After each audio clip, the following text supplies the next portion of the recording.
Good evening, friends. So, one of my favorite things to do before going to bed is read Theo a story. And I know right now there's a lot of chaos happening in our lives.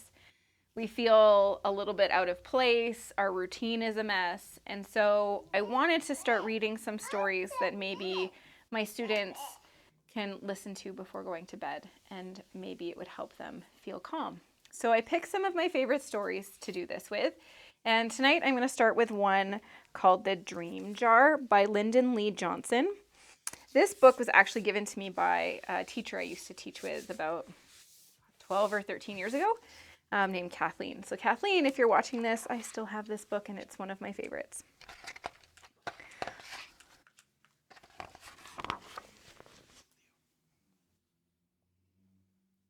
My sister and I share a sky blue room at the very tip top of the stairs. My bed. Are you gonna sit? Sit on bum. On your bum. On your bum. Thank you. My bed is on the left. Her bed is on the right. Our ceiling is covered with stars. Every night, Mom comes up to our room and we take turns reading a story. She tucks us in, gives us a snuggle, turns down the light, and kisses us goodnight. Then my sister and I go to sleep. This is the way bedtime is supposed to be. But some nights, it is not. Some nights, I have bad dreams, and my sister has to save me. My mom says I have a good imagination, and this is just a stage I'm growing through. I think I'd rather skip it. My sister says I can save myself. I think she's the one with the imagination, because sometimes when night comes, my dreams turn real.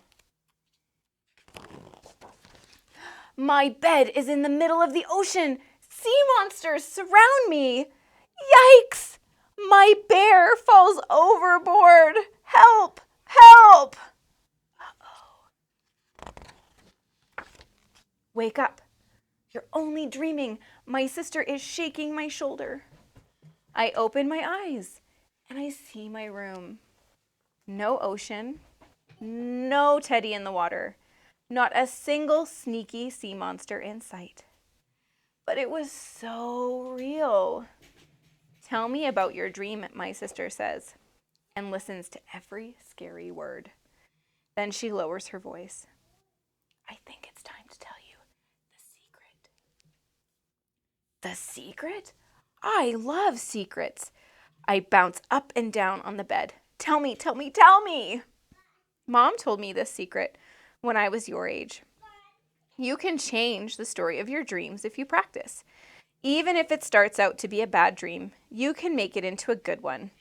A dreamy dream. What kind of secret is this? My sister knows almost everything in the world, but this is very hard to believe. Let's start with your bad dream. It was about sea monsters. Very scary sea monsters, I said. Right. Now, can you imagine a sea monster that isn't scary? Asked my sister. That's impossible, I said. Sea monsters are always very scary. It's their job. But sea monsters are not real, my sister says. They are imaginary. So imagine a sea monster that isn't very scary. All right, I'll try. Maybe if the sea monster was teeny tiny, it wouldn't be very scary. Or if the sea monster was really silly, it wouldn't be so scary, I say. You're right, says my sister. Now close your eyes and see the really silly sea monsters in your mind. Make up a story about them. Turn your bad dream into a good one, a dreamy dream. This might just work. My sister and I share it just between sisters yawn. Now I can sleep because my sister saved me. My bed is in the middle of the ocean surrounded by silly sea monsters. One dives into the water and rescues my bear. Why, this silly sea monster's friendly. He wants to play. I jump from my bed and hop on, and the race to the waves begin. Hi-ho, sea biscuit! Are these silly sea monsters? Morning comes, and the sun shines on me in my bed on the left of our sky blue room, right at the top of the stairs. It worked! My sister knows the secret of dreamy dreams, and she's always here to save me. Without even a teensy warning, something terribly horrible happens. My sister is invited to a sleepover.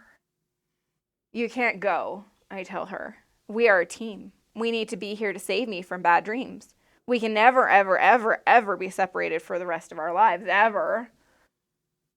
I have an idea, my sister says. Let's make a list of things that make us laugh or feel good. Things we like to spend a long time thinking about. Playing in the park with lots of puppies, moonlight dancing with fireflies, playing leapfrog with frogs, taking over a toy factory. That'd be so much fun. Playing hide and seek in a field of sunflowers, being invisible spies, having magical powers, discovering a new purple planet, or thinking up 3 wishes and a 4th one, just in case. Tonight, you'll find the answer to your dreams, my sister tells me. Look for it when the lights go off. She smiles her most mysterious smile. That was hours ago. I check every clock in the house. Finally, it's my bedtime. I run up the stairs so fast my mother can't keep up. Where is it? Where's the answer to my dreams? I ask. Look on the nightstand, my mother says. There, on the nightstand, next to the laughing moon lamp, is a plain jar covered in dark blue paper. I stare at the plain jar on the nightstand. I frown at the plain jar on the nightstand. Things are not always what they appear to be, my mother says as she turns down the light. Suddenly, stars glow up on the dark blue paper. It takes my breath away. Your sister left you a note. It says, "This is the dream jar I made for you, just like the one Mom made for me." Mom smiles. She must be remembering. When you are having a bad dream, the dream jar gives you the power to wake yourself up. Reach inside and take out one dreamy dream. Your mind will fill up with happy thoughts. Then you can change the bad dream into a good dream. I take off the lid and look inside. There are lots of tiny rolls of paper tied up with blue string and little sparkling stars. The dream jar is magic. I can feel it. Mom reads me a story. She tucks me in, gives me a snuggle, turns down the light, and kisses me goodnight. But Mom, I can't sleep by myself. The terrible, horrible dreams will get me, I say. No, they won't, she says. Your sister gave you the dream jar. You will know just what to do. Then she leaves me alone. I am not happy about this. I decide to stay awake all night. The dream jar glows by the light of the laughing moon. My eyes feel very sleepy. I'm in a dark, scary shopping mall. All the lights in the stores are blinking on and off. I am lost. Here is the escalator. I want to go home. Yikes! The escalators are alive and they're trying to eat me. Help, help, help! Wake up! You're only dreaming, I hear my sister's voice say. Look inside the dream jar. I open one eye, but my sister isn't there. Then I see the dream jar. I take out one dreamy dream.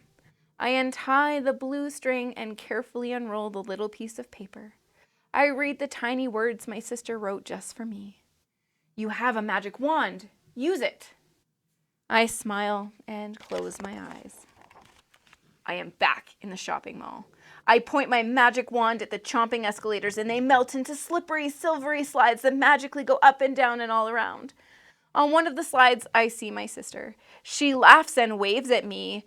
Congratulations! This is a fabulously fun, dreamy dream. It is a fabulously fun, dreamy dream. I wave back and we share a just between sisters smile. Then we soar off on double loop-de-loops on the slides shining with stars. And when morning comes, The sun shines on me in my bed on the left of our sky blue room, right at the top of the stairs. The end. So hopefully you enjoyed that book and it gave you some perspective into sometimes when we have bad dreams that we can change them. I hope you have a really nice sleep and I'll see you tomorrow. Bye.